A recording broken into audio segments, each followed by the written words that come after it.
आत्मा और परमात्मा का मिलन संजोग, डे 121, डे 121। कहने को स्वाध्याय पूर्ण हो गया, कहने को पुस्तक पूर्ण हो गई, लेकिन जीवन में ये स्वाध्याय अब उतरेगा। आइए प्रेम के दिव्य समुद्र में डूब जाते हैं, क्योंकि जो डूब गया वो पार निकल गया। और परम पूज्य गुरुदेव ने आत्मा और परमात्मा के मिलन संजोग को गुरु और शिष्य के मिलन संजोग जैसा बताया। परम पूज्य गुरुदेव ने हमको कल समझाया कि आत्मा और परमात्मा का मिलन संजोग होता है, तो ऐसा होता है कि एक महान, तो ये देह है, हम अपने आप को शूद्र ना माने, हीन ना माने। हम वस्तुतः मानव हैं, मानव तन है तो बहुत महान है, पर ईश्वर उससे भी महान है। तो जब ये दो महान मिलते हैं, इनका मिलन होता है, तो जो एक धारा प्रवाहित होती है, जिस एक दिव्य धारा का जन्म होता है, वही आत्मा और परमात्मा का मिलन संजोग है। जैसे अगर शिष्य की बात करें, गुरु शिष्य की बात करें, तो स्वामी विवेकानंद सबसे पहले दिखाई देते हैं कि अगर आत्मा और परमात्मा का मिलन संजोग हो तो ऐसा हो जैसे ठाकुर रामकृष्ण परमहंस और स्वामी विवेकानंद जैसा हो, या फिर ऐसा हो जैसे समर्थ गुरु रामदास का हुआ, या शिवाजी का अपने गुरु के प्रति समर्पण हुआ, या चंद्रगुप्त का चाणक्य के प्रति समर्पण हुआ। कई सारे एग्जाम्पल्स हमको मिल जाएंगे आत्मा और परमात्मा के मिलन संजोग में। गुरुदेव ने हमको सीढ़ी दर सीढ़ी समझाया, एक एक स्टेप खूबसूरती से समझाया। पहले गुरुदेव ने समझाया कि हम ये स्वीकार करें कि विज्ञान ही सब कुछ नहीं है, भक्ति से विज्ञान का जन्म हुआ है, और सर्वशक्तिमान परमेश्वर और उसका सानिध्य यहाँ हर कोई चाहता है। और भगवान न्यायकारी है, उसकी न्याय व्यवस्था को हमको मानना पड़ेगा, समझना पड़ेगा। गुरुदेव ने अलग अलग माध्यम से, अलग अलग तरीकों से हमको ये बात समझाई कि वो भीतर जो अहंकार बैठा है वही नहीं समझ पाता कि ईश्वर न्यायकारी है और ईश्वर सबके लिए बिल्कुल बराबर है, ईश्वर का प्रेम सबके लिए सम है। और इंद्रियों का दमन किए बिना हम उस ईश्वर को अनुभव नहीं कर सकते, लेकिन इंद्रियों का दमन करने के लिए संपूर्ण पाप का नाश होना पड़ेगा, अंतःकरण शुद्ध होना पड़ेगा। उसके लिए हमको निष्काम कर्म की ओर बढ़ना पड़ेगा। गुरुदेव ने हमको प्रथम अध्याय में ये दिव्य सूत्र दिए। उसके बाद गुरुदेव ने कहा कि हमारे अंदर ही सत्प्रवृत्तियां और दुष्प्रवृत्तियां छुपी बैठी हैं, और हमको अपने आध्यात्मिक मन को जागृत करना पड़ेगा। आध्यात्मिक मन की शक्ति से प्रवर्त मन क्षय होगा, तो सत्प्रवृत्तियां अपने आप शिखर पर पहुंच जाएंगी। और जब वो शिखर पर पहुंचेंगी तो मनुष्य को उसकी महानता का और उसके महान भगवान का एहसास हो जाएगा। और फिर हमारा महान आपा उस परमेश्वर से, जिसने पूरे संसार को, पूरी सृष्टि को रचा, उससे जाकर एक हो जाएगा। तो एक प्रेम की धारा जन्म लेगी, वो धारा जो विश्व कल्याण करेगी, वो धारा जो अखंड भारत की स्थापना में काम आएगी। क्योंकि यंत्र यंत्र मात्र रह गया, एक ऐसा यंत्र जिसे भगवान जैसे चलाना चाहे वैसे चला ले। हम अपनी नासमझी करते हैं। नासमझी ऐसी है कि भक्त भगवान को तलाश रहा है और भगवान भक्त को ढूंढ रहे हैं, दोनों ही ढूंढ रहे हैं एक दूसरे को, लेकिन फिर भी प्राप्ति नहीं हो रही। ना भक्त को भगवान मिल रहे, ना भगवान को भक्त मिल रहे हैं। कारण क्या है? कि भक्तों की कमी नहीं है, पर भक्तों को दिशा नहीं मिल रही। भक्त हैं, और एक नहीं कई कई सारे भक्त हैं, पर भक्तों को यही नहीं पता कि भगवान का स्वरूप क्या है। भक्तों को यही नहीं पता कि भगवान मिल जाएंगे तो करना क्या है। हम भक्ति के मार्ग पर तो हैं, पर भगवान मिल गए, चलो टकरा गए, तो हम पहचानेंगे कैसे? कण कण में वो ईश्वर बस रहा है, लेकिन भक्त के हृदय में अपना एक स्वरूप है। तो भगवान तो रोज ही दिख रहे हैं, चारों तरफ दिख रहे हैं, संपूर्ण जड़ चेतन में दिख रहे हैं, प्रकृति के कण कण में दिख रहे हैं। तो क्योंकि भगवान का स्वरूप भी नहीं पता और प्रयोजन भी नहीं पता कि भगवान का प्रयोजन क्या है, भगवान से मिलने के बाद क्या होगा, तो तथाकथित जो भक्ति है उसको दिशा नहीं मिल पा रही है। इस स्वाध्याय के माध्यम से परम पूज्य गुरुदेव ने हमको दिशा दी। मानसिक रूप से जब चलता रहा, समूह की शक्ति रही और वो दिशा मिलती रही। फिर गुरुदेव ने एको हम भविष्यामी बताया, ईश्वर और जीव का मिलन संयोग बताया कि एक ऐसा समझ सकते हैं कि एक निराकार, कई सारे इसमें धारणाएं मिलेंगी। एक निराकार आदि योगी कहीं थे, उनका कोई स्वरूप नहीं था, या कोई एक शक्ति थी जो निराकार थी, वो श्री हरि विष्णु के जैसे आई, उसकी नाभि, उनकी नाभि से ब्रह्मा जन्मे, और ब्रह्मा से कहा गया तुम गायत्री जप करो, और गायत्री के आधार पर सृष्टि बनेगी। कई सारी कल्पनाएं हम कर सकते हैं, बहुत सारी कल्पनाएं, जो मन को अच्छी लगे वो ले लो। क्योंकि मुर्गी पहले आई कि अंडा, ये किसी को नहीं पता चला आज तक, ये इसका उत्तर आज तक मिला नहीं। लेकिन जिन्हें मिल गया उन्हें इसका उत्तर देने की आवश्यकता नहीं पड़ी, क्योंकि वो विलय हो गए। तो वो उनको समझा रहे हैं, भाई इसमें उलझो मत, इस यात्रा पर चलो। तो भगवान ने ये दुनिया क्यों बनाई, इस दुनिया को बनाने के पीछे का प्रयोजन क्या है, भगवान का बोर हो रहे थे, इन सब, अगर हम इन सब प्रश्नों से बाहर आ जाए और ये अनुभव कर ले कि भगवान ने अपने प्रेम का विस्तार किया, और उनके प्रेम का विस्तार हम सब हैं। हम सब प्रेम का एक दिव्य बीज है। अपनी संभावना को पहचान जाए, हमारे भीतर का वो बीज मिट्टी में दबकर, यानी पंच तत्वों के सानिध्य में, पंच तत्वों के दिव्य देव सानिध्य में, गुरु कृपा से, गुरु के दिव्य देव संरक्षण में अगर हम अपने स्वयं को पूरा गला दें, तो हमारे भीतर से वो अनंत संभावनाएं प्रकट हो जाएंगी, जिन संभावनाओं के लिए हमको इस ग्रह पर भेजा गया। हम एक ग्रह पर ही तो है, ऐसे कई सारे और ग्रह होंगे। ये परम पूज्य गुरुदेव ने समझाया कि जीवन का क्रम है, मानव जीवन का एक क्रम है कि हम अपने ईश्वर से बिछड़ गए, अब उससे मिलना है तो उसकी तरफ चलना पड़ेगा, और उस चलने के लिए ठहरना पड़ेगा। तो फिर गुरुदेव ने हमको समूह की शक्ति के बारे में समझाया कि समूह के साथ चलना बड़ा इंपॉर्टेंट है। एकाकी ये यात्रा नहीं होगी, एकाकी ये यात्रा हो भी गई तो हम बोर हो जाएंगे, हमें शिवत्व भी मिल जाएगा, फिर भी एक कसक रह जाएगी, या फिर भाव संवेदनाओं की गंगोत्री पूरी तरह अंतस में सूख जाएगी। फिर गुरुदेव ने कहा दूसरे की कॉपी ना जांचे। हमको हमारे जीवन में महर्षि पतंजलि ने इतने दैवीय सूत्र दिए, उसमें एक सूत्र है धारणा, और हम सबका जीवन धारणाओं के अनुसार चल रहा है, लेकिन ये धारणा ईश्वरीय धारणा नहीं है, ये धारणाएं दैवीय धारणा नहीं है, ये धारणाएं उच्च स्तरीय धारणाएं नहीं है। ये धारणाएं कैसी हो गई है? ये धारणाएं निम्न हो गई है, निम्न कोटि की हो गई है, पर चिंतन की हो गई है। हर समय हमारे चित्त पर कोई एक आत्मा हावी रहती है और हम उनका चिंतन करते रहते हैं, अकारण चिंतन करते रहते हैं, दूसरों को जज करते रहते हैं, और इसी में पूरा जीवन बीत रहा है। अब धारणा भगवान की करते ही नहीं, अपने भीतर उतरते नहीं, तो धारणा से ध्यान और समाधि लगेगा। तो अगर मैं रावण के बारे में धारणा करती रहूंगी, तो निश्चित रूप से समाधि लग जाएगी, एक दिन राम आएंगे, तीर मारेंगे और खत्म हो जाएगा खेल। लेकिन अगर मैं मीरा का ध्यान कर लूं, तो तो हमारे ऊपर है, ये चुनाव हमको दिया गया है। आउटपुट फिक्स है, आउटपुट फिक्स है। हर आत्मा को परमात्मा मिलने ही मिलने हैं, कौन से जन्म में नहीं पता, पर मिलने हैं, ये तो फिक्स है। तो इनपुट तो हमारे हाथ में, इनपुट हमारे हाथ में इसलिए है क्योंकि हमको विवेक दिया गया है, हमको बताया गया है कि उचित क्या है, अनुचित क्या है। परम पूज्य गुरुदेव ने अपना पूरा जीवन खोल कर रख दिया है हमारे सामने। अब परमेश्वर ने हमको दिया ही क्या है, इन प्रश्नों का भी गुरुदेव ने समाधान दिया। भगवान ने हमको क्या दिया है? चारों तरफ नजर उठा के देखिए, एक भी पंच तत्व गायब हो जाएगा तो हम सरवाइव कर पाएंगे?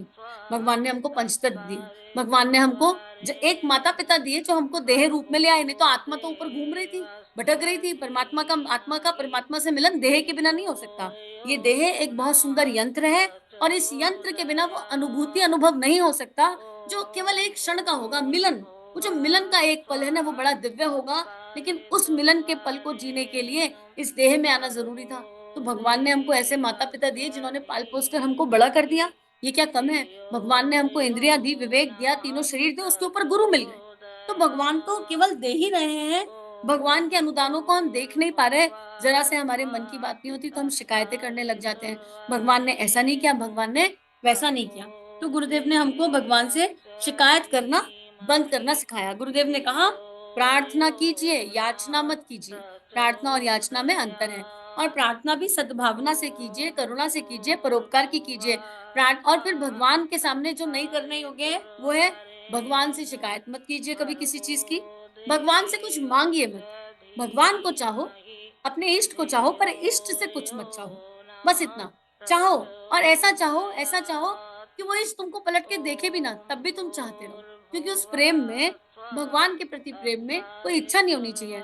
एक बार भगवान से वो वाला प्रेम थोड़ा भी हो गया, तो ये सारा संसार अपना सा लगने लगेगा, और इस समस्त संसार से प्रेम हो जाएगा। अब भगवान गुरुदेव ने हमको ये भी समझाया कि ये जो मनुष्य जीवन है, ये ईश्वर की सर्वोत्तम रचना है, ईश्वर की सर्वश्रेष्ठ कलाकृति है। और इस कलाकृति में ईश्वर ने बहुत कुछ सोचा था कि जब ये मनुष्य जाएंगे, ईश्वर की बड़ी सारी इमेजिनेशन थी, आशाएं थी, और हम क्या उन आशाओं को पूरा कर पा रहे हैं? हमको अपनी कॉपी जांचने की आवश्यकता है। फिर प्रेम एक ऐसी चीज है, सद्भावना एक ऐसी चीज है, जो जिसके हृदय में जागृत हो जाए उसका जीवन सुंदर है। इंसान शारीरिक क्षमता और बौद्धिक क्षमता के अनुसार और उसके आधार पर इतना कुछ कमा लेता है, इतना कुछ कमा लेता है कि उसको गिना नहीं जा सकता। तो किसी की भावनात्मक क्षमता अगर जाग गई, तो वो क्या से क्या कर सकता है? वो ठाकुर बन सकता है, वो विवेकानंद बन सकता है, वो निवेदिता बन सकती है, वो छत्रपति शिवाजी बन सकता है, वो परम पूज्य गुरुदेव बन सकते हैं। केवल भावनात्मक क्षमता जागने की बात है। बौद्धिक और दैहिक क्षमता अगर भावनाओं की क्षमता से जुड़ जाए, तो जीवन अपने आप दैवीय हो जाएगा। भावनाओं की क्षमता कैसे जागेगी? जब सारी विषमता हटेगी। भीतर इतना विष भर गया है, भीतर इतना विष भर गया है, तो नाम जप रूपी अमृत से, उपासना साधना के माध्यम से इस विष को हटाना पड़ेगा। विष हटेगा तो भीतर अपने आप एक दिव्य तत्व का जागरण होगा, एक दिव्य प्रकाश का जागरण होगा, और वो दिव्य तत्व होगा प्रेम की दिव्य ऊर्जा। जिस हृदय में अकारण दिव्य प्रेम जन्म ले लेगा, उसको आगे का रास्ता स्वयं मिलता चला जाएगा। ये परम पूज्य गुरुदेव ने समझाया। फिर गुरुदेव ने उपासना की महत्ता समझाई। गुरुदेव ने कहा कर्मकांड से बाहर आए। हम कर्मकांड में उलझे हुए थे और आज भी उलझे हुए हैं। भयग्रस्त होकर पूजा करते हैं। खंडित मूर्ति इस्तेमाल नहीं करेंगे। माला का एक सुमेरु टूट गया तो उसको फेंक दो, गंगा जी में बहा दो। दिया बुझ गया तो हे भगवान क्या हो गया? बच्चे के नंबर नहीं आ रहे तो एक अनुष्ठान कर लें। हम कर्म उपा और जिस उसे हम उपासना कहते आ रहे हैं। हम उपासना अगर करें तो उसका मतलब है कि ईश्वर के पास बैठ गए और पास बैठ के पूरा समर्पण कर दिया। पास बैठ के उसके प्राण को भीतर धारण किया और कहा कि अब ये प्राण तो भीतर धारण कर लिया। जिस देह में प्राण धारण किया, ये देह भी तुम हो ईश्वर, ये देह भी हम नहीं रहे। इतना पूर्ण समर्पण। उपासना ऐसी हो जो परमात्मा से एक कर दे, परमात्मा के दिव्य गुण भीतर जाने लगे। उपासना ऐसी हो जहां भगवान से कुछ कहने की आवश्यकता न रहे और कर्मकांड की एक-एक स्टेप और एक-एक प्रक्रिया को हम भावना से जुड़कर करें। अगर हम अक्षत भी चढ़ा रहे हैं, तो अक्षत का अर्थ है जो कभी न क्षय होता हो। तो हम ऐसे कर्म करें जो हमेशा याद रखे जाएँ। इसलिए इसलिए नहीं करें ऐसे कर्म कि हमको नेम एंड फेम चाहिए या लोकेशना चाहिए, लेकिन हम कर्म दैवीय करें। कर्म ऐसे करें जो पूरे वातावरण को सुगंधित बनाए, सुरभित बनाए और कर्मकांड की ऊर्जा से थोड़ा ऊपर उठें। लेकिन इसका मतलब ये नहीं है कि हम करें नहीं, पर करें तो सही तरीके से करें। फिर गुरुदेव ने ये भी समझाया कि क्या कारण है कि इतनी उपासनाएँ की लोगों ने पर वो सफल नहीं हुई? क्योंकि उपासनाएँ बौद्धिक स्वरूप से करी, उपासनाओं में भावनाओं की कमी रही, धारणाओं की कमी रही। जप करेंगे, कितनी माला करेंगे, अहम भाव, कर्ता भाव से उपासनाएँ की गई, कर्ता भाव से अनुष्ठान किए गए और वो करते-करते अहम बढ़ गया और उनमें क्या हुआ, उनमें हमने भगवान से माँगा, माँगा और केवल माँगा। लेकिन स्वयं को भगवान को कभी अर्पित नहीं किया, स्वयं को कभी भगवान को समर्पित नहीं किया। उपासना करने बैठे तो माँगने के लिए और उपासना का मतलब ये था कि प्रभु अब हम आपको अर्पित समर्पित हो गए, अब आपको जो ठीक लगे वो कीजिए, आपका दिया हुआ जीवन आप में आपके लिए अर्पण हो जाए। लेकिन और इसी कारण जब पहले ज़माने में पहले जब वो एक काल था भारत का, इतना दिव्य काल, जब मुट्ठी भर ऋषि मुनियों ने भारत की भूमि को सँभाल के रखा था। आज वो ऋषि समाप्त हो गए, वो संत क्षय हो गए, उस तरह के हृदय नहीं बचे, तो भारत भूमि किस ओर जा रही है, किस गति पर, किस दिशा में जा रही है, हमको समझ में आ रहा है। हमने उपासना को एक तरह की एटीएम मशीन बना लिया और भगवान बहुत भोले हैं, भोले शंकर भी कहते हैं, बहुत ही भोले हैं और कृष्ण तो इतने प्रेमी से हैं कि प्रेम की डोर से खींचे चले आते हैं, तो हम खुश हो जाते हैं। अरे भक्त हो, चलो भगवान से बात हो रही है, भगवान हमारा ये काम कर दो और वो काम हो गया तो ताली बजाकर खुश होना शुरू हो गए। अरे वाह! भगवान ने काम कर दिया, इसका मतलब भगवान हमारे साथ हैं। हाँ जी, भगवान हमारे साथ बिल्कुल हैं, लेकिन क्या भगवान हमारे साथ केवल इसलिए है कि हमारी इच्छाएँ पूर्ति करते रहें? हमने भगवान को जिन भक्तों की भक्ति सिद्ध हो गई, वो भगवान को एटीएम मशीन बनाकर बैठ गए। उन्होंने कभी अपने ईश्वर से पूछा ही नहीं कि प्रभु तुमको भी कोई दुःख तकलीफ तो नहीं होता? अरे जब हमारे भगवान साकार हो गए, वो भावनाओं की डोर से खींचे चले आए, तो उनके पास भी तो भावनाएँ हैं, कभी उनके भी तो अश्रु गिरते होंगे, कोई दुःख दर्द उनको भी तो होगा, लेकिन उनसे कभी पूछा ही नहीं। तो भक्त अपनी भक्ति में खुश हो गए और इसी का अहंकार भी हो गया। फिर अपने अनुभवों का अहंकार होता चला गया और इसलिए उपासनाएँ सफल नहीं हो रही। जिनकी सफल हो गई, वो अपनी एकाकी यात्रा में खो गए कहीं, किसी को अखंड भारत तिरंगा दिखाई ही नहीं दिया और ये गुरु सानिध्य में हो सकता है। तो इसलिए गुरु की कृपा, गुरु के डोर के बिना अगर हम उपासना भी करते हैं, तो वो एकाकी यात्रा जैसी हो जाती है, वो पूर्णता तक पहुँचकर भी पूर्ण नहीं होती। गुरुदेव ने समझाया। फिर गुरुदेव ने हमको ये समझाया कि अंतःकरण को पवित्र और शुद्ध करना हो, तो गुण, कर्म, स्वभाव इन पर कार्य करना आवश्यक है। तीनों शरीरों पर अपने गुण तीनों शरीरों के गुणों को देखो, तीनों शरीरों के कर्म को देखो। कर्म भावनाओं से भी बनता है, विचारणाओं से भी बनता है और देह से भी बनता है और कॉम्बिनेशन से भी बनता है। तो हम तीनों शरीरों के आधार पर तीनों वृत्तियों को देखें, गुण, कर्म, स्वभाव को जानें और समझें। गुरुदेव हमको समझाते चले गए।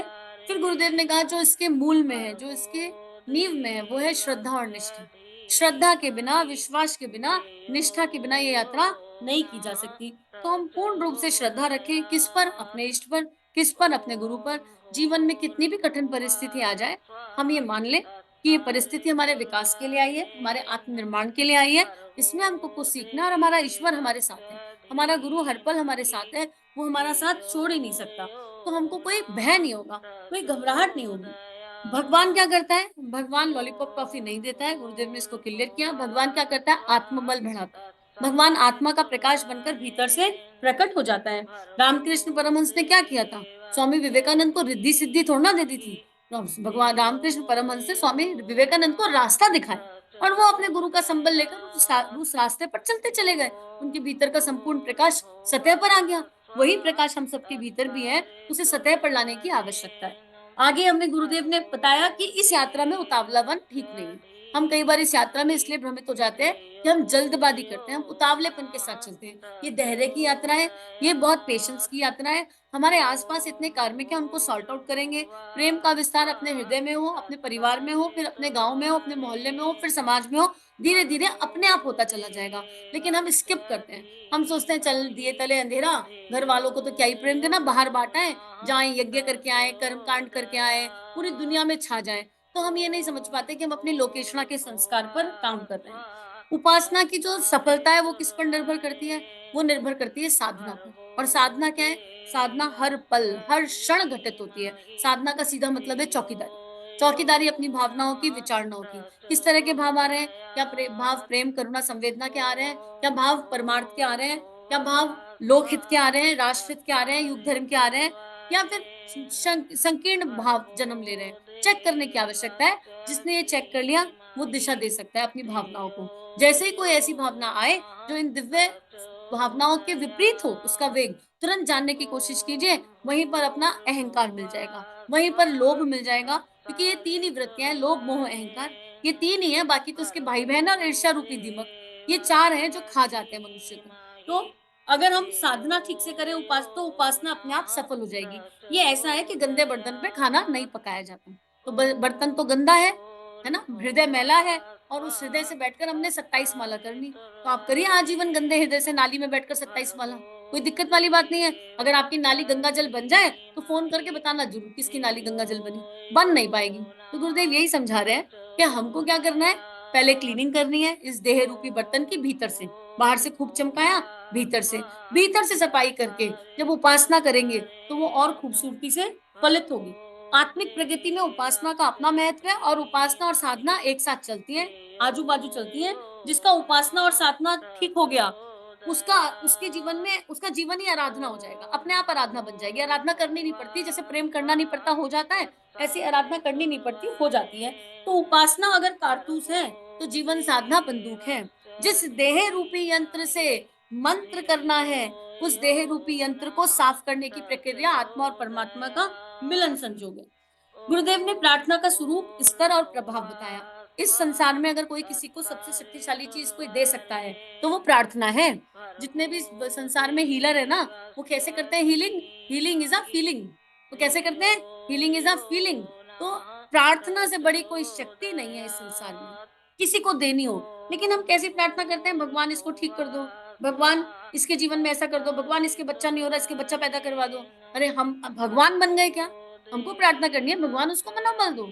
भगवान हमारा कार्मिक होगा, पहले सॉरी माँगो आत्मा से, उसको थैंक यू बोलो, उससे क्षमा करो भी। पहले कार्मिक सॉल्व करो, फिर उस आत्मा की शक्ति के लिए प्रार्थना करो। आत्मा की आत्म-उन्नति के लिए प्रार्थना करो कि उसके जीवन की जो भी परिस्थितियाँ हैं, उसमें हम कैसे कंट्रीब्यूट कर सकते हैं। फिर प्रार्थना का बल लेकर अपने कर्म योग से पीछे मत हटो। कुछ लोग प्रार्थना का आवरण लेकर कर्म से पीछे हट जाते हैं। सब कुछ तो ईश्वर करेगा। वही गीता में कृष्ण ने कहा है, सब कुछ मैं करता हूँ, तो हमको करने की क्या ज़रूरत है? बैठे रहो हाथ पर हाथ धरकर। ये कायरता है। इसे गुरुदेव ने क्लियर कायरता कहा। गुरुदेव ने कहा, आउटपुट फिक्स है, इनपुट तो तुम ही हो। सब कुछ कृष्ण करेगा और तुम हाथ पर हाथ धरकर बैठे रहो ये कहकर, तो तुम कायर हो। क्योंकि उपासना और साधना हमको कर्म योग की शक्ति देती है, लेकिन उपासना और साधना के साथ हुआ हुआ कर्म निष्काम कर्म की ऊर्जा की तरफ चलने लगता है धीरे-धीरे, शना-शना निष्काम हो जाता है। तो भगवान ने कहा ये काम करो, तो उठो, उठो और करने लगो। परिणाम की फ़िक्र मत करो। पर हम बैठे हैं, हम तो करेंगे ही नहीं, हम किसी के लिए प्रार्थना भी क्यों करें, हम तो वो भी नहीं करेंगे। तो गुरुदेव ने उनके डिफरेंसेस को बहुत खूबसूरती से क्लियर किया। जितना गहनता से हम सुनेंगे उतना समझ में आएगा। 120 ऑडियो में गुरुदेव ने कुछ तो समझाया और कुछ तो बताया होगा। ये एक ये तो एक ऐसी वाली स्थिति है कि गुरुदेव हमको एक क्लियर एक ओवरव्यू दे रहे हैं। हम लोग वो हैं, हम लोग वो मकड़ी हैं, जिन्होंने अपना जाला खुद बनाया है और उस जाले में फँसकर बैठे हैं। और हमको पता है कि इस जाले से बाहर निकलने का रास्ता ये है कि मुँह खोलो और इस जाले को खा लो। लेकिन ये मकड़ी इस जाले के मुँह में इतना ज़्यादा है, ये जाला इतना खूबसूरत दिखता है कि इसको खाएँ कैसे? नहीं, नहीं, ये हमसे नहीं हो पाएगा। और मकड़ी बिना भोजन उस जाले में फँसने को तैयार है, पर उस खाने को तैयार नहीं है। तो हम सब वो मकड़ी हैं। तो अब समय है कि हम अपने बनाए हुए इन जालों को भीतर निगल लें, उपासना की उपासना की शक्ति से और साधना की शक्ति से इनको भस्म करें। लेकिन उसके लिए मुँह खोलना पड़ेगा बड़ा करके और इस जाले को निगलना पड़ेगा, जिस जाले में हम बैठ गए बीच में। और ये जाला कहीं से नहीं बना, मकड़ी अपने राल से ही जाला बनाती है। हमने ही अपने मोह आसक्ति के बंधनों से, अपनी आशा अपेक्षाओं से, अपने नाम भाव, देह भाव से जाले बना लिए और कह रहे हैं, लो हमको तो जाले में लोगों ने फँसा दिया। अरे आपके बेटे ने कहा था, आपकी बेटी ने कहा था आप उससे मोह करो, उसके जाल में फँस के बैठ जाओ। आपसे किसने, आपके किसी रिश्तेदार ने कहा था तुम हमारा ही चिंतन करते रहना, तुम्हारे सिवा किसी के बारे में सोचा तो भगवान तुमको पनिशमेंट देंगे, 2 डंडे लगाएँगे ऊपर, 2 डंडे लगाएँगे नीचे। किसी ने कहा था उनसे आकर? किसी ने, लेकिन नहीं, हम तो चुपके बैठे हैं। अरे बच्चा है, अपना जीवन अपने आप जिएगा, पति एक अलग आत्मा है, सास-ससुर एक अलग आत्मा है, माता-पिता एक अलग आत्मा है, सबके प्रति कर्तव्य निभाना है, सबके प्रति ज़िम्मेदारी निभानी है और कर्तव्य कर्म भी आत्मा से निभाना है, लेकिन जाला नहीं बनाना। हम आत्मा से ना कर्तव्य निभा रहे हैं, ना ज़िम्मेदारी निभा रहे हैं, जाला बना रहे हैं। किसी के लिए 4 काम कर दिए और फिर तुम्हारे समय पर वो तुम्हारे काम नहीं आया, ले इनके लिए 4 काम किए थे, बेकार लोग हैं ये, इनके लिए कुछ क्या करना, इनके लिए तो करना बेकार। अरे तो क्यों किया था फिर? किसी ने कहा था करने के लिए? अरे किसी के लिए उतना करो जितना करके भूल सको और करो तो यंत्र बन के करो, कर्तव्य कर्म के आधार पर करो, निष्काम भाव से करो। फिर गुरुदेव ने कहा प्रार्थना का मतलब ये नहीं है कि जो मन मर्जी आया माँग लिया। और माँगेंगे तो भगवान देंगे, लेकिन फिर गुरुदेव ने कहा माँग लो मैं तुम्हें दे दूँगा, तुम असुर हो क्या फिर? असुर भी माँगते हैं, असुर को भी मिल जाता है, फिर असुरों की गति क्या होती है? ये भी ध्यान रखना। तो भगवान से संवाद होने का ये अर्थ नहीं है कि अपनी मन-मर्ज़ी चलाएँगे और फिर भगवान को सही-गलत भी बताते हैं हम कई बार।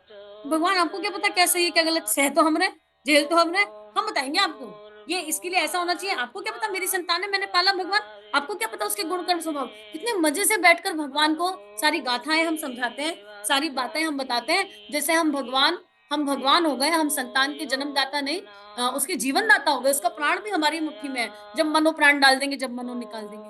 भगवान को हम ऐसे बैठकर समझाते हैं। उसके बाद गुरुदेव ने कहा ईश्वर प्राप्ति के लिए जीवन की साधना की आवश्यकता है। ईश्वर प्राप्ति के लिए किस चीज़ की आवश्यकता है? जीवन को साधने की आवश्यकता है। 101 माला करने की आवश्यकता नहीं है।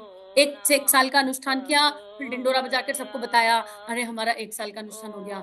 2 5 साल अन्नमय कोश की साधना करी, फिर सबको बता रहे हैं हमने 5 साल अन्नमय कोश की साधना करी। बिल्कुल आवश्यक नहीं, बिल्कुल मत कीजिए आप, बिल्कुल मत कीजिए। क्या करिए? खूब खाइए, जितना पचा सके उतना खाइए। यहाँ पर अपने आप अपना चिंतन कीजिए हमारा पेट कितना पचा सकता है, लेकिन जीवन साधना कीजिए, जीवन साधना कीजिए, चारों तरफ देखिए कहाँ हाहाकार मचा है, प्रकृति को देखिए, प्रकृति के लिए क्या कर सकते हैं, अपने भीतर झाँक कर देख लिए सबके लिए मन में प्रेम है कि नहीं है?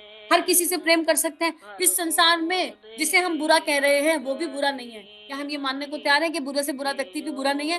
बुरा तो हमारी सोच कह रही है, क्योंकि इस संसार में ना सुख है, ना दुःख है, ना अच्छा है, ना बुरा है, ना उचित है, ना अनुचित है, ना धर्म है, ना अधर्म है। सब कुछ लीला है, सब कुछ कृष्ण लीला है। तो परम पूज्य गुरुदेव वंदना माँ के सानिध्य में गुरुदेव हमको ये समझा रहे हैं कि जिसने अपना निर्माण कर लिया, जिसने आत्मनिर्माण कर लिया, उसने सब कुछ कर लिया। जो अपना दीपक आप बन गया, उसने सब कुछ कर लिया। दिव्य धारणाओं के माध्यम से गुरुदेव ने हमें प्रेम के समुद्र में बैठा दिया। गुरुदेव ने कहा जब तुमको प्रेम कम पड़े तुम इस समुद्र से पी लेना और इतना पीना, छक्कर पीना फिर सो जाना। कोई दिक्कत वाली बात नहीं। फिर उठो, फिर प्रेम कम पड़े, फिर पी लेना। इतना पीना, कभी तो तुम थकोगे पीते-पीते, कभी तो तुम ऊपर तक भर जाओगे, फिर मैं तुम्हें समुद्र की सतह पे भेज दूँगा और वो समुद्र की सतह है ये संसार। फिर तुमको किसी से माँगना नहीं पड़ेगा, तुम्हारे भीतर से बहता हुआ प्रेम सब जगह पहुँच जाएगा और तुमको टारगेट भी डिसाइड नहीं करना, इसको दे कि उसको दे। तुमने टारगेट डिसाइड किया, तो तुम सही-गलत डिसाइड कर लोगे, ये प्रेम के योग्य है और ये नहीं है। पर माँ कहती है, मैं सत्यरजतम सबकी माँ हूँ। तो गुरुदेव ने हमें धारणाओं के माध्यम से प्रेम समुद्र का स्वाद तो चखा दिया। अगर आप भी इस स्वाद को चखना चाहते हैं, तो इस स्वाध्याय को ज़रूर सुनिए। उसके बाद गुरुदेव ने बताया, साधना का प्रयोजन क्या है? क्यों करनी है इतनी साधना? ये इतनी उठा-पटक करनी क्यों है? इसका परिणाम क्या होगा? इसका रिज़ल्ट क्या होगा? इसका रिज़ल्ट है प्रेम, इसका रिज़ल्ट है अखंड भारत की स्थापना हृदय में, इसका रिज़ल्ट है तिरंगे की स्थापना हृदय में, इसका रिज़ल्ट है सतयुग की वापसी, सतयुगी आत्मा बनना, इसका रिज़ल्ट है प्रेम की स्थापना, धर्म की स्थापना, इसका रिज़ल्ट है भीतर के गौरवों को, भीतर के कंस को, भीतर के रावण को पूर्ण रूपेण क्षय करना। इसका रिज़ल्ट है सत्य, रज, तम से परे जाना, सतोगुण में भी नहीं चिपकना, कहीं नहीं चिपकना। इसका रिज़ल्ट है नाम भाव से, देह भाव से पूर्णतः मुक्त हो जाना। इसका रिज़ल्ट है अपनी आत्मा के प्रकाश का अनुभव हो जाना। इसका रिज़ल्ट है अपने गुरु के भीतर पूर्ण रूपेण समा जाना। इस तरह समा जाना कि हम शिष्य हैं या यंत्र हैं, हमको ये भी नहीं पता। इसका रिज़ल्ट है कार्यकर्ता की श्रेणी से यंत्र बनने की श्रेणी में आ जाना। तो इसका रिज़ल्ट है कि दान की एनर्जी से बाहर आ जाना। हम देने वाले नहीं हैं, ना हम लेने वाले हैं, ना हम दे रहे हैं किसी को, ना हम ले रहे हैं। बीच में बैठे हैं, खेल खेल रहे हैं लीला में। इसका रिजल्ट है शिवत्व की अवस्था को अनुभव कर पाना। इसका रिजल्ट है राधा प्रेम भाव को समझ पाना। इसका रिजल्ट है हर धर्मों के आधार पर जाति पाति का भेदभाव ना करना। इसका रिजल्ट है हर आत्मा की दिव्यता के आधार पर, उसके गुणों के आधार पर उसको जानना, उसको समझना। तो बहुत दैवीय रिजल्ट है। ये तो थोड़े थोड़े बताए गुरुदेव ने, लेकिन इसका सच्चा सबसे अच्छा रिजल्ट ये है कि ये गूंगे का गुण है। जो खाएगा उसको समझ में आएगा कि रिजल्ट कैसा है। भाई संसार में एक ऐसा लड्डू है जिसे हर कोई खाना चाहता है, और पता है खाने के बाद क्या होगा, फिर भी खाना चाहते हो ना। एक ऐसा लड्डू जो खाए पछता है, जो ना खाए पछता है, फिर भी हम उसमें कूदना चाहते हैं। हमको पता है बेटा बिल्कुल हैप्पी बर्थडे हो जाएगी कूदने के बाद, पता नहीं क्या स्थिति बनेगी, लेकिन फिर भी हम उस शादी लूपी लड्डू को खाना चाहते हैं। तो जब हम संसार के लड्डू को खाने के लिए इतना ललायत है और अपने आप स्वाद चख लिया, फिर अपने बच्चों को भी चखाना चाहते हैं। अरे गंगा कैसे नहाएंगे तुम्हारी शादी ना हुई तो? बताओ कितनी क्या ही स्थिति है। कोई बात नहीं, खुद खाया, बच्चों को भी खिलाना चाहते हैं। अगर कोई बच्चा कह दे जागृति के साथ भाई मेरे को नहीं खाना है, मुझे नहीं करनी शादी, तो माँ बाप कहते हैं लो बताओ, इन्हें तो संसार के विपरीत चलना है। तो जब हम सांसारिक यात्रा पर इतना तटस्थ होकर उस लड्डू को ग्रहण करने चाहते हैं, जो कड़वा होगा, नीम के जैसा भी हो सकता है और बहुत मीठा भी हो सकता है, तो क्या हम आध्यात्मिक यात्रा पर आत्मा के प्रेम के लिए एक छलांग नहीं लगा सकते, जहां पता है कि कड़वा कुछ है ही नहीं, मीठा ही मीठा है, प्रकाश ही प्रकाश है। अगर आप कहते हो प्रकाश नहीं है तो आपने चलकर नहीं देखा, क्षमा कीजिएगा। एक बार चलकर देख लो, अगर 4 महीने भी चलकर देख लिया तो कहोगे एक सुकून तो है, एक ऐसा सुकून जो इस संसार में कहीं आज तक प्राप्त ही नहीं हुआ, कहीं मिला ही नहीं। परमात्मा को पाने के लिए क्या योग्यता चाहिए? कोई योग्यता नहीं चाहिए, सरलता चाहिए। परमात्मा को क्योंकि पाया नहीं जा सकता, परमात्मा पाने का विषय नहीं है, ईश्वर को प्राप्त नहीं किया जा सकता, वो अप्राप्य है। वो भगवान, वो कृष्ण जो सतरज स्तंभ से परे है, उसे कैसे पाएंगे? कैसे पाएंगे? जो योगातीत है, जो त्रिगुणात्मक है, उसको कैसे पाएंगे? जो जो व्यक्त भी है और अव्यक्त भी है, जो देह में होकर भी देह में नहीं है, उसको कैसे पाएंगे? परमात्मा को पाया नहीं जा सकता, परमात्मा को प्राप्त किया जा सकता है। उसके लिए भीतर स्थिर होना पड़ेगा, भीतर शांत होना पड़ेगा, ठहरना पड़ेगा, उसमें खोना पड़ेगा। हर सांस, सारी इंद्रियां ईश्वर के चिंतन में, उनके गुणों के चिंतन में डूबी रहे।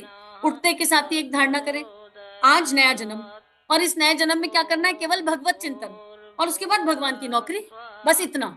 भगवान की नौकरी निष्काम भाव से, जो काम भगवान दे, भगवान ने बच्चा पालने का काम दिया, बच्चा पालेंगे। भगवान ने ऑफिस भेजा, ऑफिस चले जाएंगे।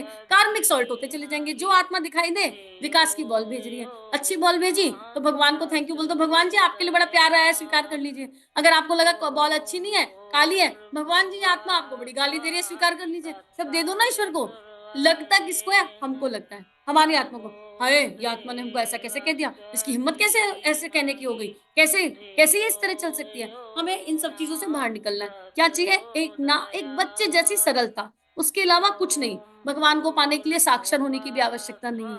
हाय, हमको बड़े बड़े मंत्र संस्कृत पढ़ना नहीं आता, भगवान को कैसे पाएंगे?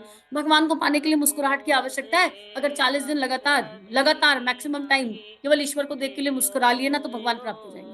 परम पूज्य गुरुदेव वंदे माँ का आश्वासन, उनके श्री चरणों में बैठकर वही ये बात कहलवा रहे हैं। 40 दिन में एक दिन ऐसा नहीं होना चाहिए जो मुस्कुराते बिना निकल जाए। भगवान को पाने के लिए बस मंद मंद मुस्कुरियां। अरे वो कृष्ण जो अपनी मुस्कान से सबको मोह लेते हैं, तुम उन कृष्ण को मुस्कुरा कर देखो तो सही, एक बार देखो तो सही, और ना तुम उनके और वो तुम्हारे हो जाए। और गुरु सानिध्य में यात्रा चल रही है तो कृष्ण खींचे चले आएंगे केवल मुस्कुराहट। लेकिन वो मुस्कुराहट कैसी होनी चाहिए? छल कपट रहे। वो मुस्कुराहट कैसी होनी चाहिए? सरलता वाली। वो मुस्कुराहट आर्टिफिशियल नहीं होगी, वो मुस्कुराहट अंतःकरण से आएगी, और एक श्रद्धा विश्वास से आएगी, एक यकीन से आएगी कि मेरे गुरु मेरे साथ हैं, मेरे ईश्वर मेरे साथ हैं, उनके चरण मेरे हृदय में स्थापित हैं। और अगर गुरु चरण हृदय में स्थापित है तो क्या हम हर समय मुस्कुरा नहीं सकते? ये मुस्कुराहट कौन छीनता है? हमारा लोभ मोह अहंकार, चित्त के विकार, नाम भाव, देह भाव, चिंतन दूसरों पे चला जाता है। अरे ऐसे समझ लो, एक मम्मी बचपन में स्टोरी सुनाती थी, मैं बहुत बोलती थी, आज भी बहुत बोलती हूँ। तो मम्मी कहती थी ऐसा मान लिया कर तेरे मुंह में हीरे मोतियों की मणि रखी है, तू बोली और ये मणि गिरी और तेरा नुकसान हो गया। तब समझ में नहीं आया कि मम्मी कौन सी मणि की बात करती थी, और अब इतने प्यार से समझ में आता है, अच्छा मेरे मुंह में सच्ची में भगवान रूपी मणि रखी है, भगवान के प्रेम रूपी मणि रखी है। मैंने कुछ गलत बोला तो ये मणि छूट जाएगी, तो मैं बस भगवान का नाम बोलूं और भगवान के काम के लिए जो भगवान बुलवाए वो बोल दूं, इसके अलावा कुछ करने की आवश्यकता नहीं है। पर इस बात को समझने में बहुत लंबा समय लग गया। मम्मी तो बचपन में बता गई, हमको बहुत समय लग गया समझने में। और अब जब समझ में आने लगा, अनुभव आने लगा, तो यकीन करो ये वाणी बस तभी खुलती है तो भगवान का नाम या भगवान का ध्यान या भगवान का काम। इसके अलावा अगर खुले तो गुरुदेव से कहते दो जोरदार गाल पर जमाना, क्योंकि बिल्कुल मन का कोई भरोसा नहीं कब भाग जाए। तो ऐसा जोरदार झटका देना कि अकल ठिकाने आ जाए उसी क्षण, उसी क्षण पता चल जाए कि फिर माया के खेल में चले गए। और अब तो गुरुदेव ने राधा नाम रूपी मणि दे दी। तो बस हृदय राधा राधा करे, मन राधा राधा करे। क्यों? राधा प्रेम की एक दिव्य ऊर्जा है। राधा क्या है? प्रेम। और सारे सत्संग का, सारे अध्यात्म का, सारे ऋषि संतों के हृदय में जो शक्ति है जो उन्हें चला रही है, वो राधा है, पूर्ण रूपेण राधा। अब आगे कह रहे हैं साधना से सिद्धि चाहिए अगर, तो फिर इस दिशा को, इस ऑडियो को यही बंद करो। साधना से कोई सिद्धि मिल ही नहीं सकती, क्योंकि साधना से सिद्धि की यात्रा नहीं है। साधना से सिद्धियां मिलती हैं, वो बाय प्रोडक्ट है, वो बाय प्रोडक्ट है। लेकिन हम सिद्धि पाने के लिए अगर साधना और यात्रा कर रहे हैं, तो फिर हमको रीस्टार्ट करने की आवश्यकता है। और प्रेम से बड़ी इस संसार में कोई सिद्धि नहीं है। प्रेम, ढाई आकर प्रेम के पढ़े सो पंडित हुए। प्रेम से बड़ी इस संसार में कोई सिद्धि नहीं है। और हरि वही रह सकते हैं, मतलब या तो हरि को रख लो या मैं को रख लो। दो, एक म्यान में दो तलवारें नहीं रह सकती। प्रेम की यात्रा में सबसे बड़ी बाधा वो गुरुदेव ने समझाई, वो है भय, फियर। प्रेम की यात्रा की सबसे बड़ी बाधा है फियर। कौन सा फियर? हर तरह का फियर। हमारे अंतःकरण में इस संसार के सारे फियर भरे पड़े, सारे भय, अपना भय, अपनों को खोने का भय, अपने मरने का भय, अपनों के मरने का भय, संसार के खोने का भय, मेटेरियलिस्टिक चीजों के खोने का भय, किसी के गुस्से का भय, जाने कौन कौन से भय इस संसार में हमने अपने अंतःकरण में भर रखे हैं। गुरुदेव ने इसको बहुत सुंदर तरीके से समझाया और बहुत डिटेल में समझाया। और सबसे बड़ा जो भय मृत्यु का भय, उसको तो पूरी तरह विलय कर दिया। मृत्यु अब माँ है। अब मृत्यु का चिंतन आता है तो मुस्कुराहट आती है। ऐसा लगता है माँ रूपी मृत्यु तुम कब आओगी? तुम आओगी तो जीवन बहुत खूबसूरत लगेगा। वो पल इस संसार का, इस जीवन का सबसे सुंदर पल होगा। ऐसा अनुभव करने लगे। अब इसको जानना है तो आपको इसको सुनना पड़ेगा। उसके बाद गुरुदेव ने कायाकल्प कहा कि आत्मबोध क्या है? आंतरिक कायाकल्प। आंतरिक कायाकल्प किनका हुआ? जिन्होंने कुछ महत्वपूर्ण प्रश्नों का उत्तर स्वयं को दे दिया। वो प्रश्न है, मैं कौन हूँ, क्यों हूँ, किसका हूँ? और ये ऐसे प्रश्न हैं जिन इनका उत्तर भीतर से प्रकट हो सकता है। हम ज्ञान के आधार पर सुन तो सकते हैं, हमने कितना भी सुना, हमने कितना भी पढ़ा, पर जब तक इन प्रश्नों का उत्तर अनुभव और अनुभूति नहीं बनेगा, तब तक भीतर संतोष नहीं जगेगा। वो संतोष, वो आनंद जो आत्मिक आनंद है, जो सुख दुख से परे है, जो स्थिर रखता है, जो ऐसी अवस्था में ले आता है कि बाहर भूकंप भी आ जाए ना, तो हम स्थिर बैठे रहेंगे, अपना कर्तव्य कर्म करेंगे। अच्छा भूकंप आया तो उठकर बाहर जाना है और लोगों को निकालना है। बाकी लोगों से कहना है सजग होकर बाहर खड़े हो जाओ। और वहां पर भी खड़े होकर गायत्री मंत्र करने लगे हंसते हुए, तो कोई बहुत बड़ी बात नहीं है। ऐसी स्थिति है। और डरेंगे नहीं, मरना तो है ही, कभी भी मर जाएंगे। भूकंप आया तो इंसान डरता किस बात से? तो गुरुदेव ने हमको ये समझाया। दूसरा, गुरुदेव ने कहा कि सच्चा अध्यात्म जो है, वो वसुदैव कुटुंबकम के भाव तक लेकर जाता है, निश्चित रूप से लेकर जाता है। अगर हमारा अध्यात्म वसुदैव कुटुंबकम के भाव तक नहीं गया, तो अभी हम आत्मा के निकट नहीं पहुंचे। अभी कहीं कुछ ग्लिच है बीच में। हमको फाइंड आउट करना पड़ेगा कि बैरियर्स क्या हैं, क्योंकि आत्मा कलप जाएगी। ये एक ऐसी यात्रा है कि 4 दिन अगर चिंतन नहीं किया, भगवान का स्मरण नहीं हुआ, तो बहुत रोना निकलेगा, बहुत परेशानी होगी। जैसे भूख से तड़प गए, प्यास से तड़प गए, ऐसे ही आत्मा की अपनी रिक्वायरमेंट है, उनसे तड़प जाएंगे। गुरुदेव ने क्लियर किया कि आत्मा की रिक्वायरमेंट क्या है और देह की रिक्वायरमेंट क्या है, और दोनों बड़ी विपरीत हैं। देह की रिक्वायरमेंट आत्मा की रिक्वायरमेंट से एकदम विपरीत है। और हमें देह भाव में जीवन जीने के लिए कौन कौन से टूल्स इस्तेमाल करने हैं कि हम देह भाव की रिक्वायरमेंट से मुक्त होकर आत्म भाव की रिक्वायरमेंट की ओर शिफ्ट हो जाए। तो गुरुदेव ने वो सारे बताए। उसके बाद गुरुदेव ने समझाया कि जीव पर दो प्रकृतियों का साया है, और उन दोनों को मिलाकर वो तीसरी चीज बनती है। जैसे रात्रि और सुबह को मिलाया तो संध्या की वेला बन रही है। ऐसे हमको जानना है कि हमारे भीतर वो दिव्यता क्या है। हमारे भीतर के ईश्वर को, आध्यात्मिक मन को, बौद्धिक मन को एक करेंगे, गुरु और शिष्य एक हो जाएंगे, तो उस तीसरी चीज का, उस दिव्य रूप का, उस दिव्य चीज का जन्म होगा। और हमको जप रूपी साबुन तो कंटिन्यू घिसनी पड़ेगी। फिर परमात्मा का दिव्य स्वरूप क्या है? परमात्मा आनंद है। परमात्मा को कोई रूप स्वरूप नहीं है। परमात्मा एक एनर्जी है, भगवान एक एनर्जी है, और वो एनर्जी एक आनंद की एनर्जी है। बस एक आत्मिक आनंद, एक आत्मिक सुकून, एक आत्मिक प्रकाश, जिसको शब्दों से बयान नहीं किया जा सकता। फिर भी परम पूज्य गुरुदेव ने इस लेखनी में उसको बहुत खूबसूरत तरीके से एक्सप्लेन किया, उसका पूरा विस्तार किया। और इस संसार में हर प्राणी क्या खोज रहा है? चेक करके देखो। हम प्रेम खोज रहे हैं। इस पूरे संसार में हर इंसान प्रेम खोज रहा है, और प्रेम फिर भी नहीं मिल रहा, फिर भी असंतोष है। तो अगर हमें वो आत्मिक आनंद मिल जाए, तो हमारी यात्रा सरल हो जाएगी। अब उसके लिए क्या करना पड़ेगा? ये जानने की आवश्यकता है कि हमें भगवान ने मानव देह दी, तो हमारा उद्देश्य क्या है, हमारा स्वरूप क्या, और हमारा लक्ष्य क्या है, हमारे जन्म लेने का कारण क्या है। हर आत्मा ने भगवत प्राप्ति के लिए जन्म लिया है, यही एकमात्र उद्देश्य है। लेकिन भगवत प्राप्ति कैसे होगी, रास्ता क्या है, सबके रास्ते अलग अलग हो सकते हैं। जो मीरा जी का रास्ता था वो तुलसीदास जी का नहीं था, जो तुलसीदास जी का रास्ता था वो अष्टावक्र का नहीं था, जो भगत सिंह का रास्ता था वो विवेकानंद जी का नहीं था। लेकिन सबको ईश्वर मिले, अपने अपने मिले, किसी एक दिव्यता से प्रेम हो जाए तो रास्ते अलग हो सकते हैं, मंजिल एक है। पर हम ये जाने कि एज आ आत्मा हम इस धरती पर क्यों जन्मे, हमारा इस धरती पर जन्मने का कारण क्या है, और इतनी बड़ी उपलब्धि हमें मिली, 84 लाख योनियों में हम भटकते, भगवान ने हमको उस 84 लाख के चक्कर से बचाकर ये मानव देह दे दी। और बिल्कुल भी ना सोचे पिछले जन्म में कोई बहुत दैवीय कर्म करे होंगे इसलिए मानव देह मिली ना। जब मरे थे ना पिछले जन्म, उसके बाद ऊपर गए, ऊपर जाके कॉपी जची और पता चल गया कि क्या क्या मचा, क्या कितना हाहाकार हुआ। तो नरक की आग में हो सकते हैं, हो सकता है नरक की आग में हो, वहां चिल्ला रहे थे, चीख रहे थे, भगवान कृपा करो, भगवान गलती हो गई, भगवान अब की बार नहीं करेंगे, भगवान जी एक और चांस दे दो, भगवान जी प्लीज, भगवान जी प्लीज। और वो गुरु को कृपा हो, गुरु को दया आ गई, गुरु को हम पर करुणा आ गई, और गुरु ने कहा अच्छा चलो ठीक है एक लास्ट चांस। तो गुरु ने हायर सेल्फ से कहा नहीं नहीं ये मेरे बच्चे हैं, मैं इनकी गारंटी लेता हूँ। तो हमारी गारंटी परम पूज्य गुरुदेव वंदे माँ ने ले रखी है, और उन्होंने एक लास्ट चांस दिया। और फिर वो गुरु जानता था कि ये ढीठ है, ये नीचे जाके फिर भूल जाएंगे, नीचे जाएंगे फिर गड़बड़ करेंगे, तो नीचे भी व्यवस्था बना दी। गुरु खुद पीछे पीछे पहले से आए हुए हैं, पीछे पीछे आ गए, और नीचे आके नॉक नॉक कर रहे हैं, नॉक नॉक नॉक नॉक, अरे भैया ऊपर मैंने तुम्हारी गारंटी ली है, मैं तुम्हारी गारंटी ले रखी है, तो तुम इस सनम तो जाग जाओ, अगली बार मैं गारंटी लूंगा भी तो वो हायर सेल्फ मना कर देगी, अरे तुम कितनी गारंटी लोगे इनकी, है सुन नहीं रहे। इसलिए कहते हैं कि भगवान नाराज हो जाए तो एक बार चल जाएगा, जीवन में कभी गुरु को नाराज मत करना। और गुरु एक ऐसी दिव्य चेतना है जो कभी नाराज हो ही नहीं सकती।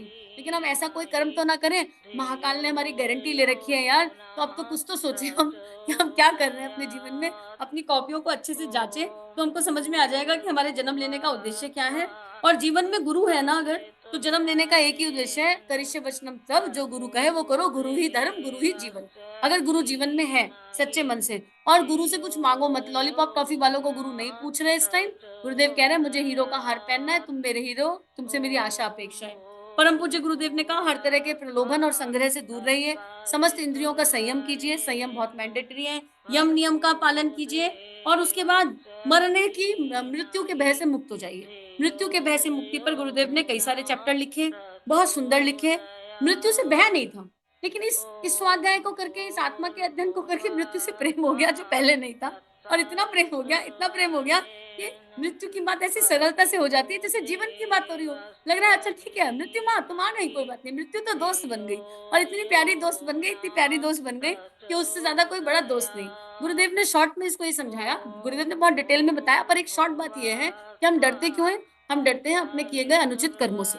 मृत्यु के बाद हमारे किए गए अनुचित कर्म भूत प्रेत बन के हमारे चारों तरफ घूमते रहते हैं, हमको उससे डर लगता है। हमको पता है बेटा बहुत बुरी हालत होगी, दिन पूरे जीवन में केवल रॉन्ग इंटेंशन से हजारों लाखों काम कर दिए, वो सारी रॉन्ग इंटेंशन महाकाल का डंडा बनकर दिखाई देंगी। जिन लोगों ने केवल दैवीय कर्म किए होते हैं, इंटेंशन वाइज, कर्म वाइज नहीं, ऐसा नहीं कि हमने बहुत दान दिया और अंदर इंटेंशन थी लोकेशना की ना, इंटेंशन वाइज, भावनाओं के आधार पर जिन्होंने दैवीय कर्म किए होते हैं, उन्हें मृत्यु से बिल्कुल डर नहीं लगता, क्योंकि उनको पता है कि मृत्यु के बाद वो सारा परलोक, सारे पर भगवान, सारी ऋषि सत्ताएं हमको लेने आएंगी, और बहुत प्यार से अपनी गोदी में उठाकर आत्मा और परमात्मा एक हो जाएंगे, वहां ले जाएंगी। फिर गुरुदेव ने कुछ जप और कुछ ध्यान भी समझाया, ध्यान भी करवाया। फिर गुरुदेव ने मृत्यु को गीता से जोड़ा, मृत्यु को अलग अलग शास्त्रों के आधार पर समझाया, और मृत्यु को अतिथि बताया। बोले, और गुरुदेव ने एक बहुत सुंदर विजुअलाइजेशन दी कि हम थोड़ी देर के लिए इमेजिन कर ले कि संसार से मृत्यु हट गई। अब अपना घर देख लो, कितने कमरों का घर है हमारा, जब चेक करो, किसी का 2, किसी का 4, किसी का 5, किसी का 7, किसी का 8। अब सोचो हमारी 5 पीढ़ियां इसी घर में रह रही हैं, तो आपकी जो सबसे बड़ी पीढ़ी का जो सबसे बड़ा इंसान है वो 500 साल का आपके साथ रह रहा है, और आपके घर में जो सबसे छोटा है वो 2 साल का है। अब बताओ, और रोटी बनाने वाले, खाने वाले एक, इस हर घर में ऐसे ही है, 5 पीढ़ियां एक साथ हैं, एक 500 साल का, एक 700 साल का, एक 600 साल का, एक 100 साल का, एक साथ कोई मर ही नहीं रहा। मर नहीं सकते लेकिन हड्डी पसली टूटी पड़ी है, बीमारियों का घर बने हुए हैं, और कौन किसकी तीमारदारी करे।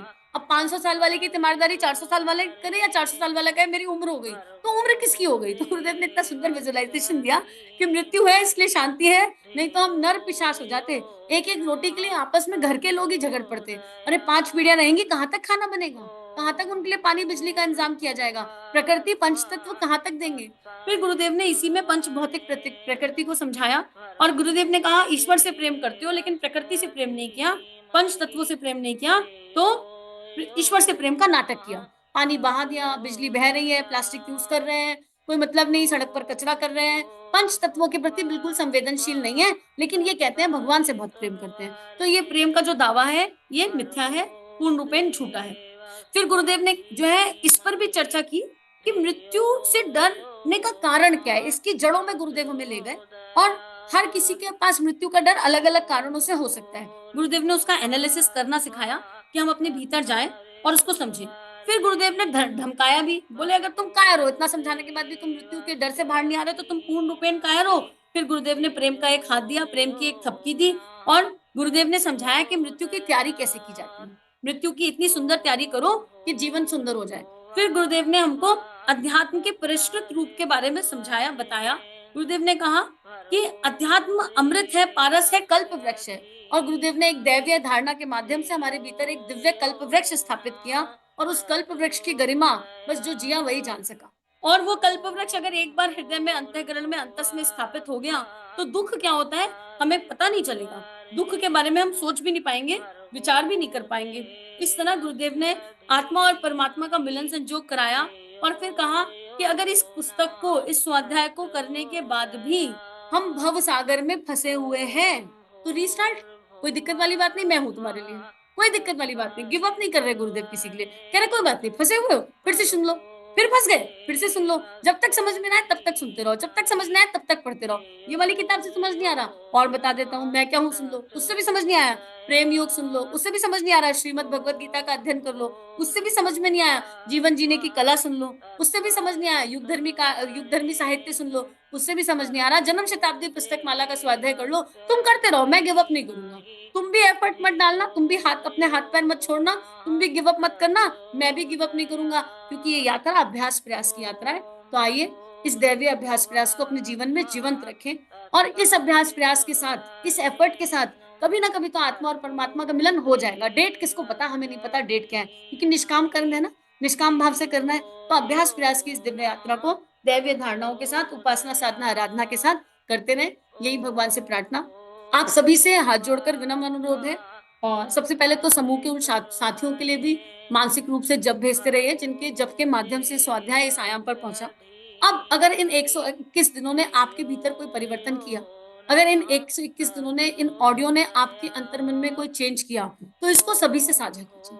जितना ज़्यादा गुरुदेव ने विचार क्रांति अभियान बताया और गुरुदेव ने कहा जन-जन तक मेरे विचार पहुँचा दो, बाकी काम मैं कर लूँगा।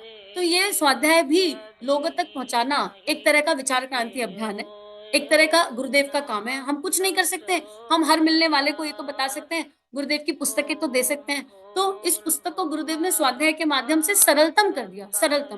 तो हम स्वाध्याय को आगे पहुँचाने से पहले ये ना सोचें कि सामने वाला सुनेगा कि नहीं सुनेगा। अगर हमको कोई ऑडियो अच्छा लगा, तो उस ऑडियो में हमें क्या अच्छा लगा, उस एक लाइन को ऐड करते हुए हम अपनी साथी आत्माओं से कहें, आप भी सुनकर देखिए, आपके जीवन में शायद कोई परिवर्तन आ जाए। लेकिन वो तभी होगा जब आपको अपने अंतस में कोई अंतर मिला। तो अगर आपके अंतर में परम पूज्य गुरुदेव वंदे माँ के देव शक्तियों के आशीर्वाद से कोई परिवर्तन आया, तो निश्चित जब इसे आप आगे भेजेंगे, तो उन सबके अंतस में भी परिवर्तन आता रहेगा, अपने आप आ जाएगा। कब आएगा?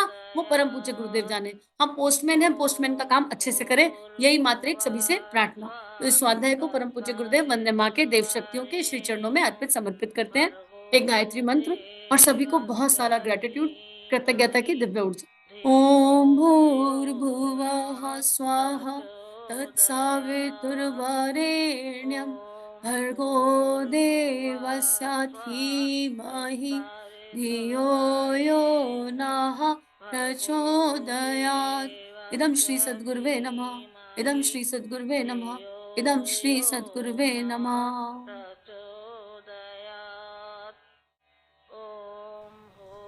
हमारे YouTube चैनल को सब्सक्राइब कीजिए और बेल आइकन पर क्लिक कीजिए ताकि आने वाली सभी वीडियो की नोटिफिकेशन आपको मिलती रहे। आप सभी को बहुत बहुत थैंक यू।